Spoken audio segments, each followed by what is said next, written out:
The greatest adventure is what lies ahead. Today and tomorrow are yet to be said. Hello everyone, No One of Consequence here, back again with a new video. This is episode 54 in a series which recounts my ongoing Dungeons & Dragons campaign, which is now in its 10th year. So as always, spoiler alert, in this video I will be revealing details found in this adventure module. And also, just as a reminder, this is a current composition of the adventuring party. So where we left off last time, the characters were exploring the fire giant blacksmith chamber, and Nio picked up a human-sized mace made from some kind of pure black metal. And I misspoke in the last video. I said that Niobe had been using a staff of striking up to this point, but it was actually a rod of smiting that she had been carrying. So continuing on, the character soon found the hallway previously discovered by Garrett, which was lined with prison cell doors. And a little further to the north, Obrak found a similar hallway with more prison-looking doors. So the party decided to first explore the southernmost hallway, and Aramis began working his way along the southern wall, listening at each of the prison cell doors. But Gorbadoc began following along behind Aramis and listening at the doors as well.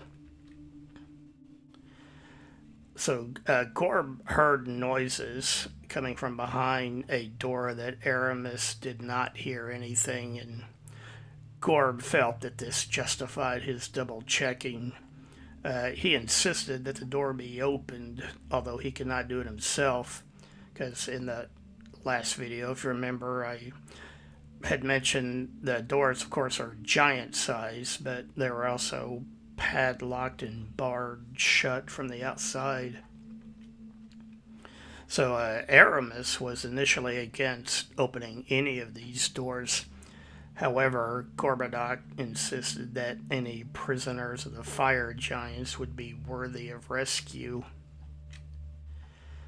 So finally, Aramis agreed to boost Garrett up on his shoulders so Garrett could pick the lock.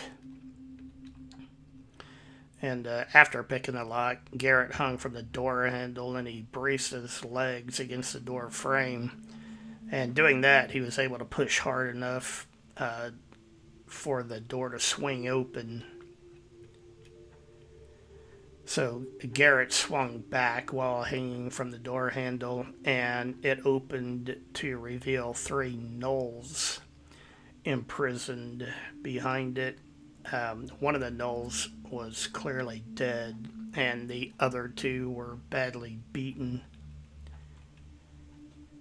Only Varys was able to speak to the gnolls since he knows their language, but he learned from them the following information. The fire giants keep gnolls as slaves, and they are forced to mine for the giants. And these three particular gnolls were imprisoned and tortured for insubordination. And the mines in which the gnolls are forced to work are located down below. The characters decided to just simply release the gnolls, and Varys told them how to find their way out of the fire giant lair. And although they were suspicious at first, the gnolls finally just fled down the passageway and disappeared. So the characters decided to just go ahead and open the next prison cell door, although no one had been able to hear anything behind it. And this prison cell proved to be empty. Out the next prison cell door, Aramis had previously listened, and he claimed to have heard growls coming from behind it. And he once again argued against opening that particular door at least. However, just as before, Gorbadoc insisted that it be opened. So Aramis boosted Garrett up, allowing him to reach the lock and pick it. As soon as the lock was picked and the bar was lifted out of the way, the door flew open on its own. And next, an enraged troll burst out of the prison cell and began attacking the nearest characters. Aramis jumped out of the way from the door just in time to avoid being knocked down by it. But Garrett, he was hanging from the handle and was swinging with the opening door, and he had to roll a strength check to use his legs to stop the movement of the door and avoid being crushed between it and the wall. But he succeeded in doing that. So, for all of its ferocity, the troll managed to make only one successful claw attack against Aramis. And then after that, it did not last long against the combined attacks of the characters. And once it was down, Varys used his flaming sword to set the troll's body on fire, thus ensuring that it would not regenerate and rise again. So nearby, the characters found a short flight of stairs leading down into a sunken room. And this turned out to be a torture chamber with devices sized for both giants and smaller human-sized victims. The place was empty, but it showed signs of having been hastily abandoned. And among other clues, there was an unfinished dice game on the table at the center of the room. The torture chamber was located near a four-way intersection, and the characters could see more prison cells lining the hallway leading east and to the north as well. So the characters decided to go north, and the first prison cell that they opened in that direction held two centaurs. At first, the centaurs would speak only to Varys, using the Elvish language. However, they eventually switched to Common so that the other characters could also understand. And the centaurs explained that they were captured by a fire giant raiding party in the wildlands west of the Hold of the Sea Princes. And just as a reminder, I used the world of Greyhawk for this campaign setting. So just like with the other prisoners, the characters told the centaurs how to find their way out of the fire giant lair. And the centaurs gave their names and said that if the characters ever encountered other centaurs in this region, to just mention their names and they would receive any help that they might need. And Thorol wrote the names down, but as usual, he got it wrong. It's kind of a running joke in the campaign about how Thorol's player always manages to butcher the names of NPCs they encounter. So moving on to the next prison cell, they opened it and there was a single human male inside. And although he was dressed in fine clothes, they were tattered and bloodied. And he explained that he was a merchant from the yeomanry, and he had been taking a load of trade goods to the Hold of the Sea Princes.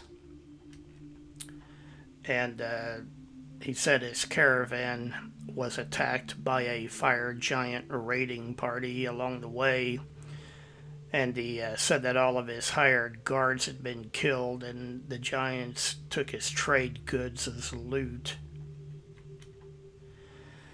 And just as with the other prisoners, the character told the merchant how to find his way out of the fire giant lair.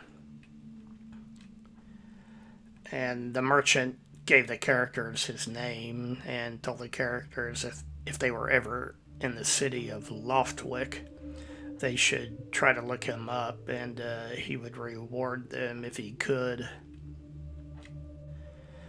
Thorol told the merchant that he would come across several dead fire giants on his way out, and he was welcome to check them for valuables if he wanted to, because the characters had not done so, and this might help the merchant to recoup his losses and get back on his feet. So, just a little north from the merchant's prison cell, the characters came to a T intersection, and there was a set of double doors in the eastern wall, which were not prison cell doors, pointed out here. And then the hallway continued further north, and the hallway led back to the west. The western hallway contained more of the prison cell doors, so the characters decided to continue in that direction. The next prison cell door that they opened revealed a larger room holding several elves. And these elves were dressed in military style clothing, but like the other prisoners that the characters had found, these elves' uniforms were tattered and bloodied. So one of the elves stepped forward and identified himself to Varys as the leader of the group, and he explained that they were escorts for an elven princess who was on a diplomatic mission from the elvish kingdom of Selene to the Yeomanry. And he said that their group was attacked by a fire giant raiding party, and that several of the elf warriors in the group had been killed defending the princess. But the rest of them were taken prisoner, including the princess herself. And so this elven commander asked the characters to help him try to find her down here. And luckily, the very next prison cell down the hall held the elven princess. And Varys took the opportunity to ask her if she knew anything about drow elves being down here. And the princess said that soon after she was put in the cell, that she was in fact interrogated by a female drow who appeared to be a powerful cleric of some kind.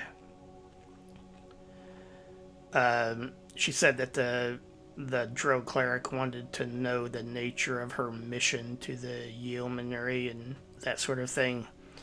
Then she told the princess that she was going to take her back to the drow city deep under the earth, and she was going to inform King Snurry that she was not to be harmed until then.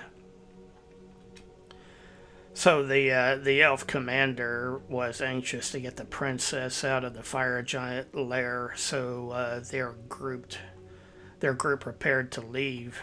And however, the commander did ask Varys where the characters lived, and said he would ensure that a reward would be sent to the characters once they got the princess safely back to Selene. And Varys told the commander that they could be reached through Prince Thrommel at the city of Chendel in the kingdom of Furiondi.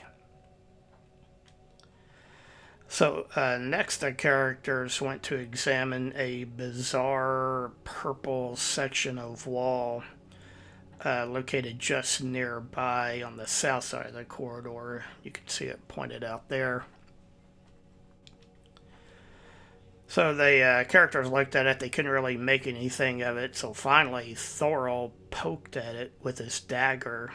And as soon as he did so, purple tentacles immediately shot out of the wall and attacked him.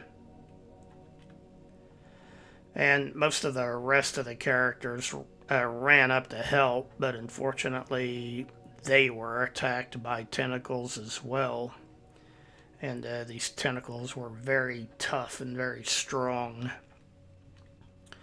And the characters found it was impossible to pull away from the tentacles, and they quickly learned that they could only be damaged by magical weapons. And the characters quickly realized that this was not some kind of a monster, but instead a very powerful magical protection. So luckily for Niobe, her phylactery of free action allowed her to slip free from the tentacles, and so she quickly moved back out of their range. Meanwhile, Gorbadoc ran over to try to help Varys, and Garrett ran to help Obrak. While at the same time that was going on, two huge tooth-filled mouths opened up in the wall and began biting at Aramis and Thorol. And also by now, hooks, like those on a squid's tentacles, began inflicting damage on everyone who was being held by the tentacles. The tentacles were so strong that they began drawing all of the trapped characters closer to the mouths on the wall. And Garrett began hacking away at the tentacles that were holding Obrak. And Gorbadoc took a potion of giant strength from Varys' backpack and poured it down Varys' throat, since he couldn't do so himself because his arms were trapped. And suddenly, to everyone's shock and horror, the tentacles just picked up Aramis and Thorol and stuffed them into the mouths on the wall, and just like that, both of those characters were gone. And meanwhile, Varys and Obrak were accumulating significant damage from the hooked tentacles, as you can see by their health bars pointed out here on this screenshot. So Varys was able to use the giant strength from that potion he was given to avoid being pulled in closer to the mouths, but he still could not break free from the tentacles and continued to receive damage from them.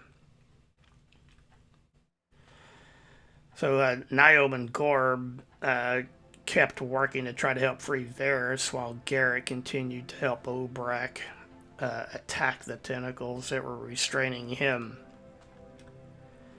And unfortunately, Niobe rolled a fumble and dropped that new mace she has.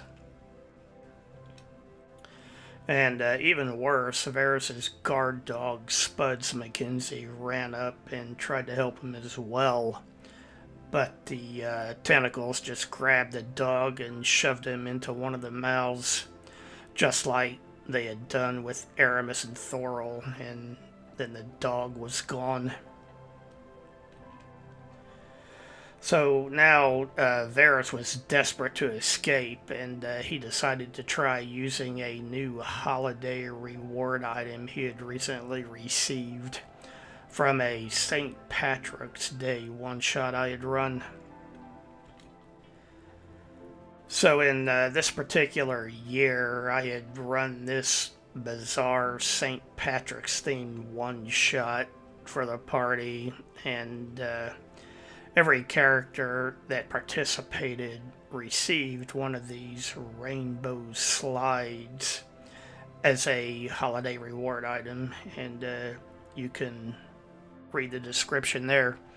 And that was the only year that I've done a St. Patrick's Day one-shot. I have not done one since then. So anyway, as I said, Varys deployed his rainbow slide in a desperate attempt to escape from the tentacles. And luckily for him, it worked. He was transported from the tentacles to the far side destination of the rainbow. And once he was clear, Niobe tried using a flaming pumpkin seed Halloween reward item against the tentacle wall, but unfortunately it appeared to have no effect on it.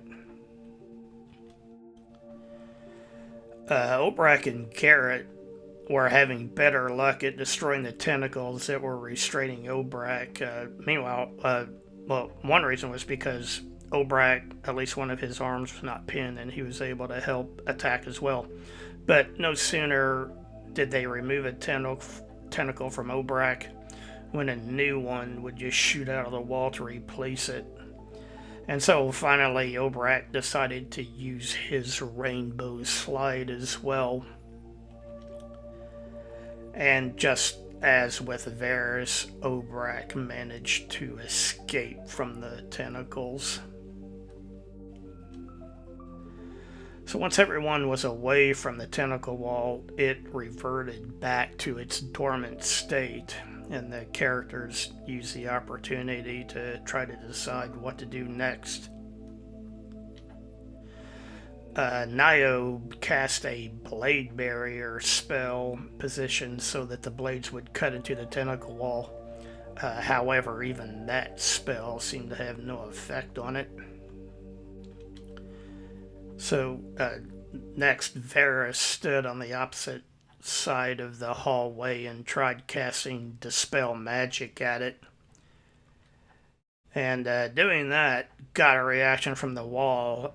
Several tentacles lashed out towards Varys, and once again, some of them managed to grab hold of him. And also, the two mouths reappeared and began making a hissing sound in alarm. And on top of all of that, a semicircle of complete darkness appeared in front of the wall, enveloping Varys.